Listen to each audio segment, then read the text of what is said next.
Assalamualaikum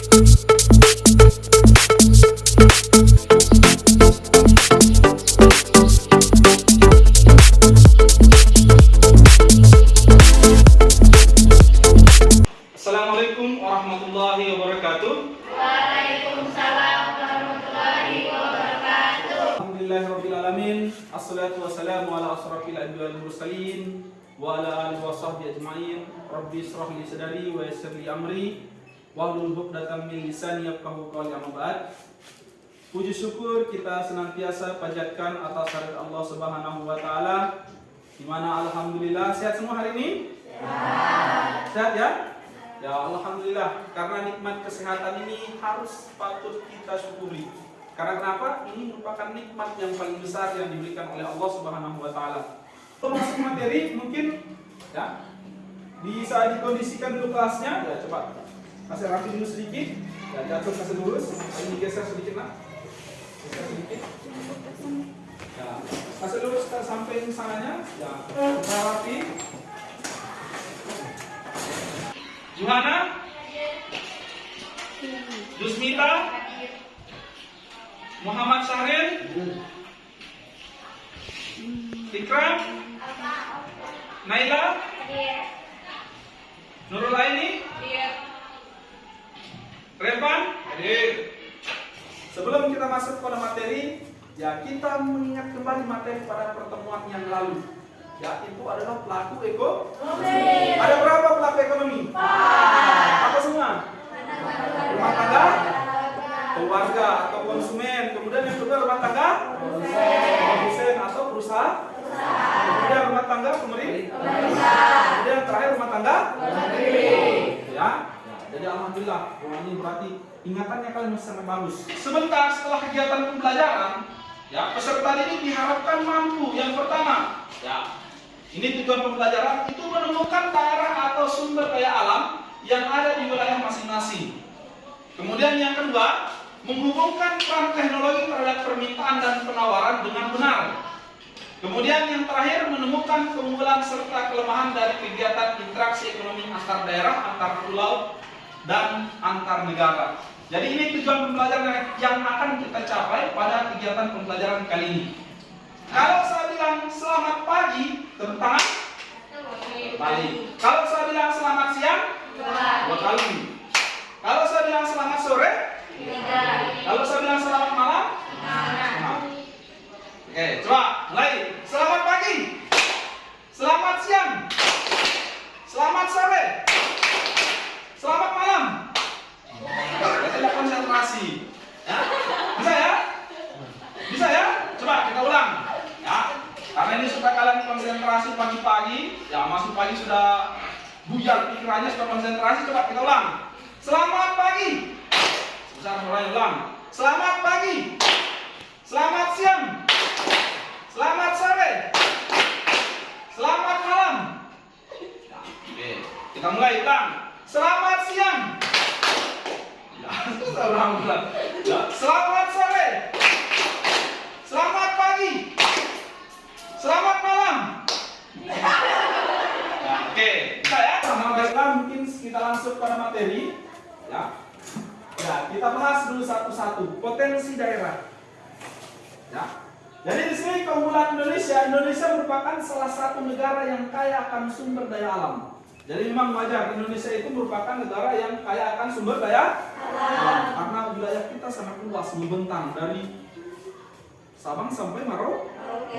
Ini merupakan keunggulan kita. Indonesia itu memiliki sumber daya alam yang melimpah ketimbang negara-negara lain. Sekalian, saya ambil contoh umpama di daerah Papua itu kaya akan ya emas. Papua itu kaya akan emas. Ya. Kemudian ya di Pulau Sumatera ya atau di Lampung itu kaya akan kopi. Kalau di Pandajaya kaya akan berapa? Sumber daya alam semua. Oke, kita lanjut. Ya. Perbedaan potensi daerah ya, ini akan mengakibatkan ya ketika setiap daerah itu memiliki potensi yang berbeda-beda, ini akan mengakibatkan yang namanya ada permintaan dan penawaran. Jadi ketika di suatu daerah itu memiliki surplus atau memiliki kelebihan barang, maka tentu ada permintaan dari daerah lain. barang-barang produksinya tersebut. Ya, paham ini? Nah, dari sini itu akan menimbulkan yang namanya ya perdagangan antar daerah. Ya, ketika ada permintaan untuk adanya nanti yang namanya perdagangan antar daerah. Kemudian kita lanjut. Ya, perbedaan potensi daerah bisa terjadi karena perbedaan teknologi. Salah satu faktor penyebab adanya perbedaan di suatu daerah itu karena faktor teknologi. Coba kalian lihat ya di Infocus, tentu beda yang barang akan dihasilkan orang yang menggunakan alat yang sudah modern dengan orang yang masih menggunakan alat yang tradisional. Nah. Kemudian kita lanjut, apa itu keunggulan komparatif? Ya, keunggulan komparatif ya, itu adalah keunggulan yang dimiliki suatu daerah atau negara ketika mampu memproduksi suatu barang secara lebih efisien atau lebih baik dibanding dengan barang. Jadi keunggulan komparatif itu ketika suatu daerah memiliki ya suatu daerah memiliki atau bisa memproduksi atau mampu memproduksi barang itu lebih daripada daerah-daerah lah. Adanya perkembangan ekonomi yang besar telah mempengaruhi berbagai bidang, salah satunya perkembangan perekonomian dalam bidang teknologi. Nah, pada zaman dahulu, ya jadi kalau zaman dahulu itu orang ya melakukan kegiatan transaksi atau jual beli dengan cara sistem apa itu barter? Barang ditukar barang. Ya, seumpama Repan punya sapi pengen tukar, ya kemudian siapa? Melati punya ayam, ya Repan dengan Melati pengen tukar ayamnya dan sapinya, pengen tukar barang, sapi tukar dan ayam. Cuman kan tidak mungkin satu ayam ditukar dengan satu sapi, mungkin 100 ayam atau 200 ayam. Ya. Itu pembayaran dulu itu dengan sistem barter. Tapi seiring perkembangan zaman, ya manusia menggunakan cara praktis seperti pembayaran melalui ya ATM atau melalui bank. Ya sekarang orang pembayaran cukup menggunakan ya bisa SMS banking, bisa menggunakan barcode dan lain sebagainya. Artinya sekarang sistem pembayaran itu lebih dipermudah. Karena adanya teknologi, ya sekarang kita mudah dalam memenuhi kebutuhan. Ya, seperti apa? Sekarang kalian belanja cukup cuma di rumah. Ya, pegang HP, pesan online, barang langsung datang. Kan tidak?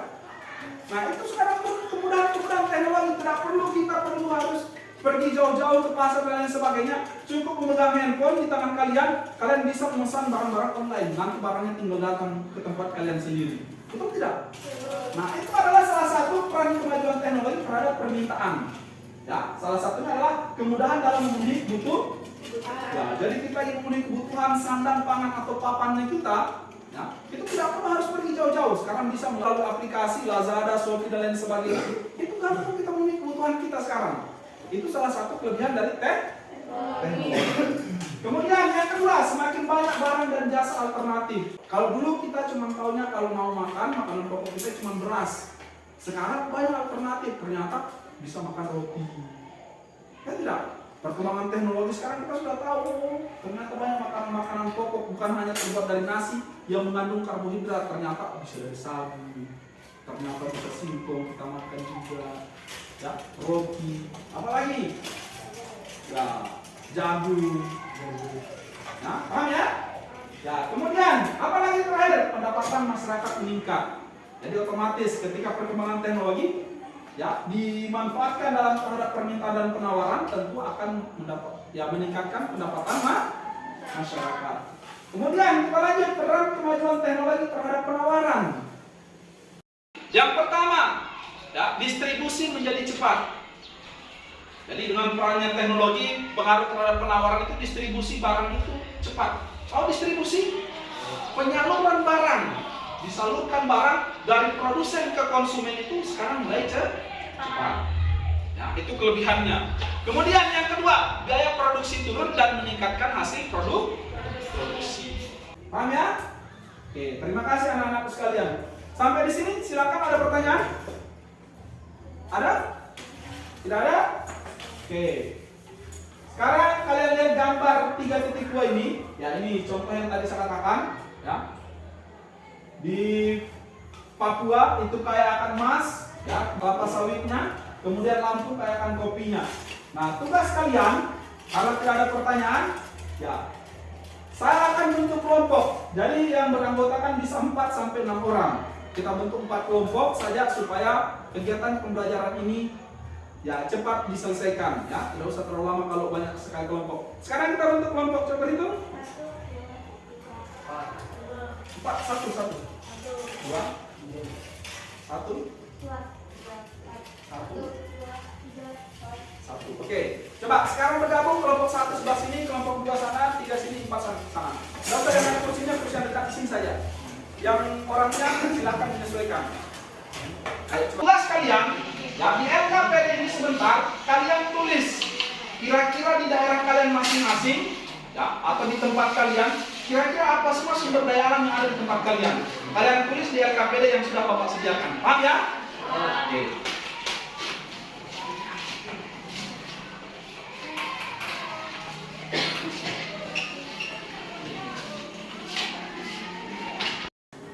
Ya, sudah kebagian semua? Nah, oke, kalau sudah, silakan sekarang kalian ya diskusi dengan teman kalian, kemudian ditulis apa semua sumber daya alam di daerah kalian. Sebentar ada satu perwakilan untuk mempresentasikan hasil diskusi kalian. Paham ya? Oke, silakan mulai kerjakan. Sudah semua? Sesuai tadi arahan Pak Guru bahwa kegiatan kita selanjutnya setelah kalian diskusi, saya berikan kesempatan untuk satu orang mempresentasikan, ya satu orang per kelompok tampil ke depan untuk mempresentasikan hasil diskusinya. Yang pertama kelompok 1 satu perwakilan. Ya silakan Nela maju ke depan.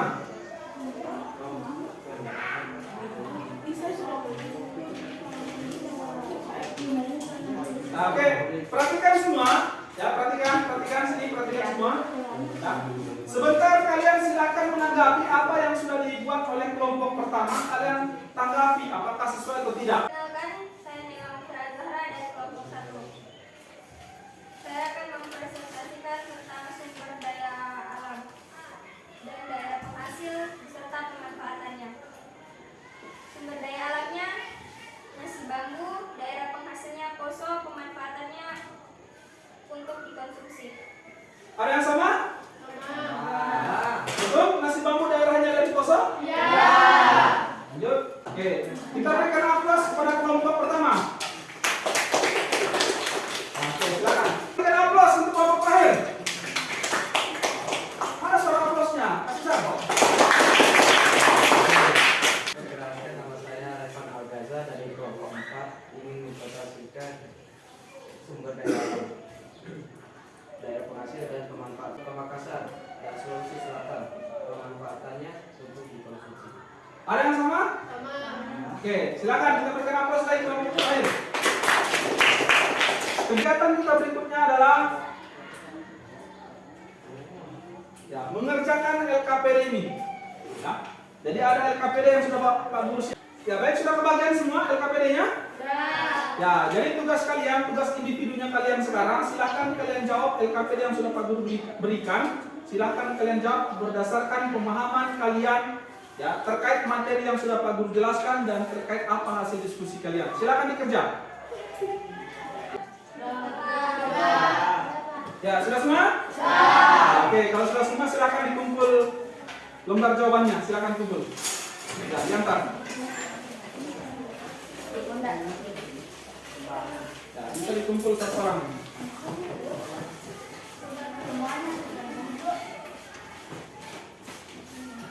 Ya, saya kira apa yang sudah kalian kerjakan ini, saya kira hampir bagus semua. Ya, kayaknya sudah hampir paham semua. Ya, oleh karenanya itu untuk pertemuan berikutnya anak-anakku sekalian, ya, sebelum kita tutup kegiatan ini, kita sampai penghujung acara kita. Sebelum saya tutup, ada pertanyaan? Jelas semua? Oke, coba kita simpulkan kembali ulang materi yang sudah saya ajarkan tadi. Ya, sebelum kita tutup, kita simpulkan kembali. Ya, materi yang sudah tadi saya ajarkan. Masih ingat apa itu keunggulan komparatif tadi? Ya, keunggulan yang dimiliki suatu daerah atau negara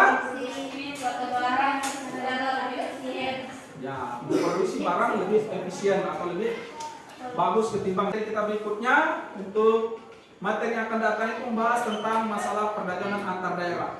Silakan kalian baca di rumah, bisa cari di buku atau di internet atau dimanapun yang bisa menjadikan sumber belajar kalian, supaya nanti ada pemahaman kalian lebih bagus tentang pembelajaran yang ada. Paham ya? Oke, saya kira itu saja dari saya. Terima kasih anak-anakku sekalian. Terima kasih atas segala perhatiannya. Mohon maaf atas segala kekurangannya. Wabillahi taufiq wal hidayah. Wassalamualaikum warahmatullahi wabarakatuh. Waalaikumsalam.